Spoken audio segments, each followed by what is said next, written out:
A More Accurate Approach to Poverty in the U.S. by Ethan Dahl and Casey Arquette. So, just a forewarning, this is a revised version of an original project. And so everything that is in yellow font is revised, just something to keep in mind.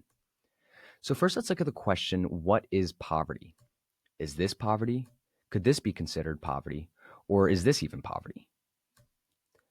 So, we'll dive into poverty in the United States. So, let's look at the facts. So, a fact is, according to the US Census Bureau, at least 1 in 10 individuals live in poverty in the United States. And so that is a lot of people.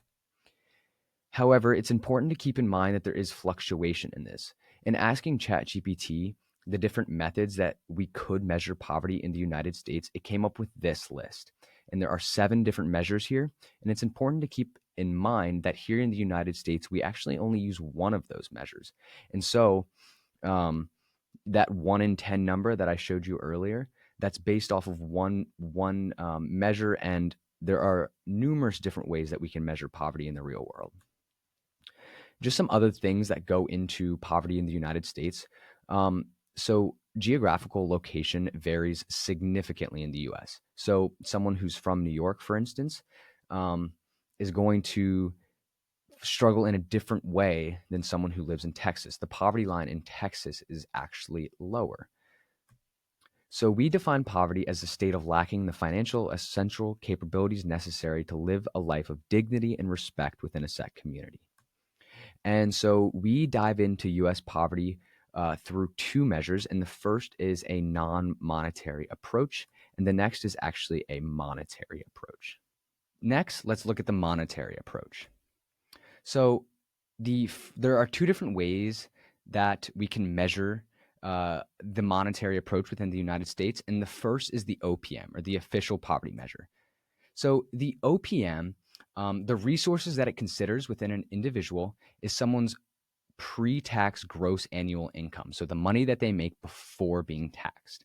And the threshold for that is 1/3 of a thrifty basket of goods. And so in the 1960s, when this was originally made, a typical family spent about 1/3 of their income on food.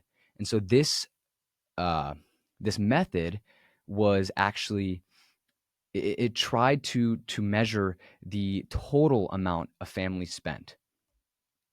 So is it a good measure? Well, there are some benefits. It's been used since the 1960s, and it provides a baseline for the poverty within the United States.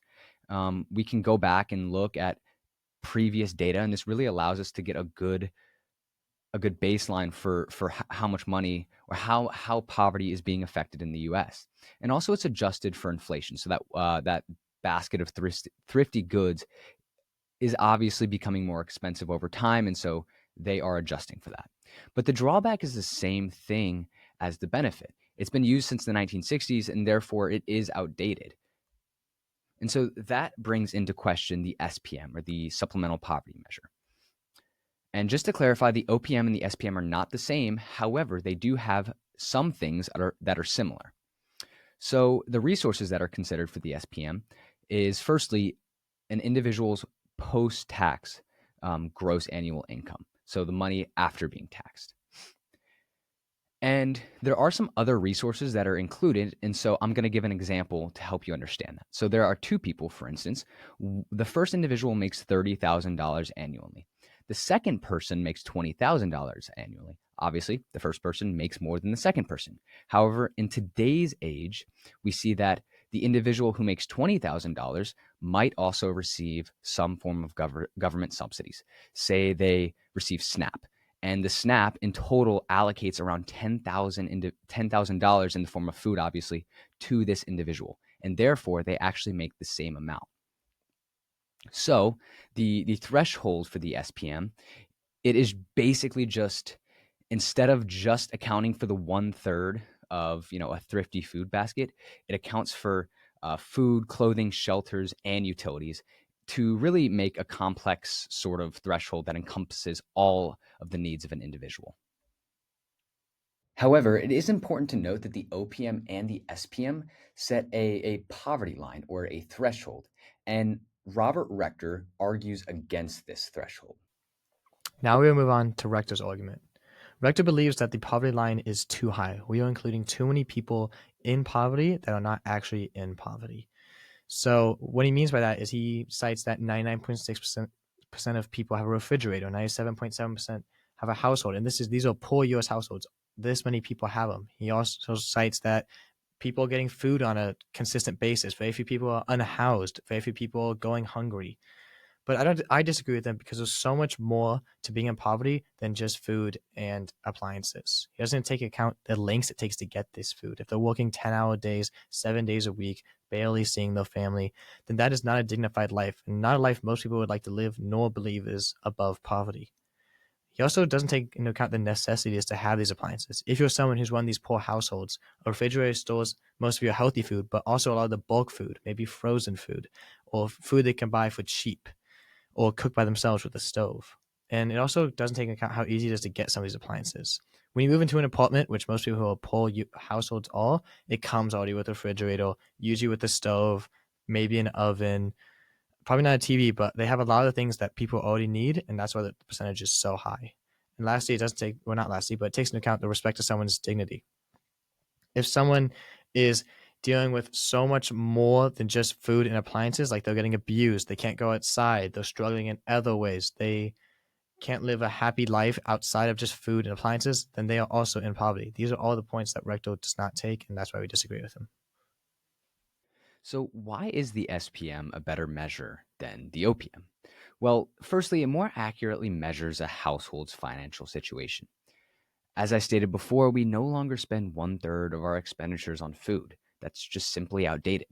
As you can see in this chart, a typical American typically spends around 13% of their monthly expenses on food. And so obviously, it's no longer one third. And so a new sort of method was needed to update that standard. Also, there are just simply more government benefits going around. As you can see in this graph from the US Census Bureau, since 1983, the percentage of US households receiving some form of government benefits has gone up tremendously, almost to about 50% of families, whereas in 1983, it was just below 30. So this begs the question, however, what if someone is above the SPM threshold but is not living a dignified life? Non-monetary approaches. The main non-monetary approach that we'll be using is the capabilities approach. It involves capabilities, which is the ability for someone to do something, and the functionings, the actual end product of that something being done. So, if you're someone in a wheelchair, you may not have the capability to do as many things as another person. You may struggle to get up like certain buildings or complete certain tasks or jobs. This is your capabilities. The functioning is the actual task that gets done. If you're someone a part of the LGBT community, you may be socially excluded from a place that may not accept you for who you are, and then you don't have the functioning to do other things. You can't walk outside safely. All these sort of facts. And if you're someone like a child or a teenager that misses years of schooling, you don't have the capability to actually. Your capability is you have to work on the farms and help your family, but the actual functioning is that you're not getting the years of schooling that you need to get done. The capabilities approach involves mainly central capabilities. These are the main central level of capabilities that you need to live a decent life. Nussbaum names 10 of them: life, bodily health, bodily integrity. All these things are important, and we believe that, maybe if you're missing one, you may not be in poverty, but if you're missing multiple and you're struggling to a great degree, then yes, you are in poverty because you do not have the capability to do the same things. We'll go further into that in a minute. So the capabilities approach is measured using central capabilities. We use big measures in order to do this. We use child mortality rate. If your hospitals are not good, if you can't afford good healthcare, that's a part of your capabilities and functionings that are being infringed upon. If your meal security, if you're missing meals, if your years of schooling is down, if the laws in your place may not allow you to express yourself like who you are, like maybe they put a limit to a woman being able to show their face in public, all of these things. Which is better? Well, we measure poverty using both. Situation matters, and we like to combine them when needed because poverty is complex. So does this extend the poverty line too high? Yes. Well, no. Yes, it does according to Rectal, but according to us, it does not at all because we'd rather be able to include everyone that is struggling and in poverty and lacking the necessary things to be safe in life rather than ignore people just because they have enough money. Poverty includes more than just money. Isn't this very complicated? Yes, it is. But that is poverty. Poverty is very complicated. It's an issue that can't be solved in one step or measured always in one way. We must include many different parts of someone's life. Could someone be financially stable and lack capabilities? Well, yes. And if they lack those capabilities, they're still in poverty. We'll go into that deeper. So, take person one. There's someone who does lack capabilities, but they're financially stable. They have an income of $40,000 and they work 40 hours a week, a normal amount, but is a trans man in a location where he feels his safety every day where he leaves the house. Is that a life someone would want to live? Is that a life that is safe, that is possible to even use that money? The whole point of money, as we get into further, is to be safe and to live a fulfilling life. And he is not being able to do that, even though he has that money. The second person is a child growing up in a rundown coal mining town. His family makes above the poverty line. Both these people do by a significant amount, probably the relative and the SPM and the OPM. But he's not getting proper education. His school's run down, lacking education, lacking teachers that are stable and care about the education. And he has constant pollution around him every day, already beginning to affect his life as a child. That is not a life that we say is dignified. So the whole point of having that money in the OPM and the SPM is to have food, shelter, and basic utilities. Yet poverty may not be the exact word that comes to mind when you think of these two people. Well, that's because the whole point of being above the poverty line is that you are safe. That is what they assume when you have the OPM and SPM. But here are two people who are significantly above the poverty line, the SPM, the OPM, all of these things. But they are anything but safe. They are living a struggling life, and they should be included when we're talking about poverty as an act.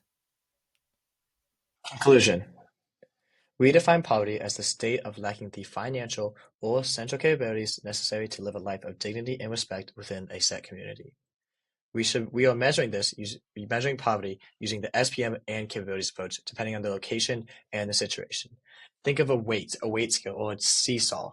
If too much is on one side and we have none on the other, then someone is still in poverty. If they have all capabilities are lacking, but they have the money, it does not mean they're out of poverty. And it's the other way around. We try to find that balance where someone both has the monetary gain and the capabilities to be able to live a life of dignity and respect.